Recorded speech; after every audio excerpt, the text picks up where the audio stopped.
The cabin stood alone at the edge of the forest where the trees leaned inward as if listening to the quiet breathing of a single human inside. Snow rested on the roof unmoving while the fire inside burned low and steady like a heartbeat refusing to fade. The human named Elias sat near the hearth carving wood not for art or survival, but to keep his hands busy while his mind wandered across memories of a world that never felt fully his. Outside the wind carried a sound that was not wind, and the forest reacted by falling silent as if a command had been spoken without words. Elias felt it before he heard it, a pressure in the air like the moment before a storm breaks, the kind that presses against the chest and demands attention. He stood slowly, not in fear, but instinct, because something older than thought told him the night had changed. The door of the cabin did not open, yet the light beyond it shifted from darkness to a deep blue glow that painted the snow like alien starlight. Elias reached for nothing because there was no weapon in the cabin, and no need for one when destiny had already crossed a distance. A knock echoed, not loud but precise, 3 measured taps that carried authority and restraint at the same time. Elias opened the door, and the world beyond split into 2 realities that should never have touched. She stood taller than any human woman, her skin a luminous blue marked with faint patterns that moved like constellations beneath translucent flesh. Her eyes held no whites, only glowing silver pools that reflected not Elias but countless possible versions of him. She wore no armor, yet power radiated from her like gravity, bending the air around her presence. The forest bent away from her as if acknowledging an ancient ruler stepping onto forbidden soil.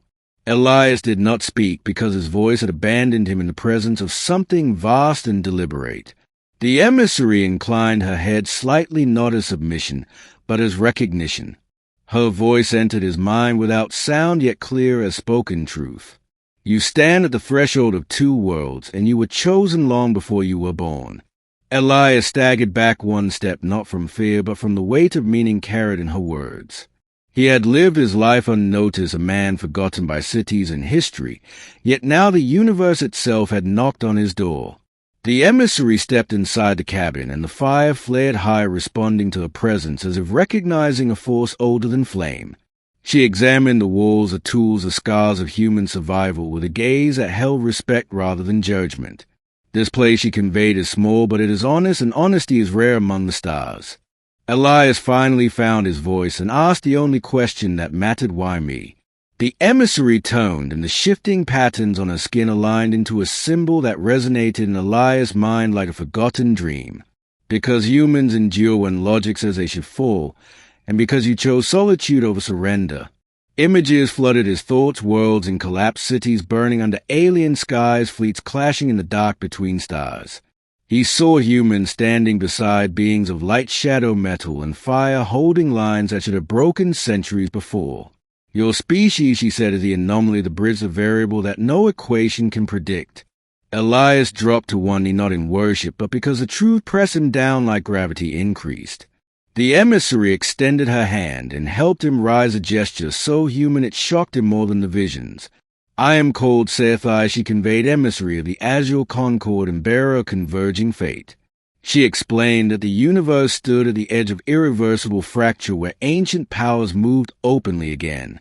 The concord had watched humanity quietly, fearing them, admiring them, and finally needing them.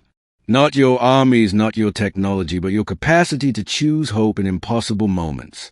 Elias listened as the cabin wall seemed to stretch around him, becoming something larger than wood and stone.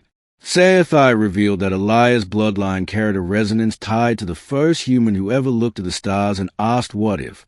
That question had echoed across dimensions, shaping probability itself. The cabin was built on a convergence point where realities brushed against one another unseen until now. Tonight, she said, the veil thins and a decision must be made. If Elias refused, the cabin would remain a quiet footnote, and the universe would burn without knowing why it failed.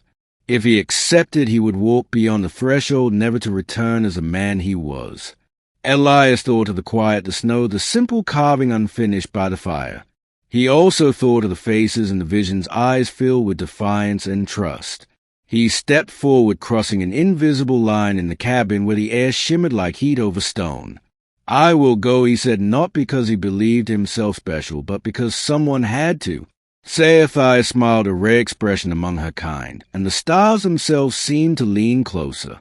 As he crossed fully into the light, the cabin faded behind him, becoming legend, memory, and myth. The forest exhaled as if released from a long-held breath. Two worlds touched and then separated again, changed forever by one human choice. And somewhere across the cosmos, the impossible became inevitable.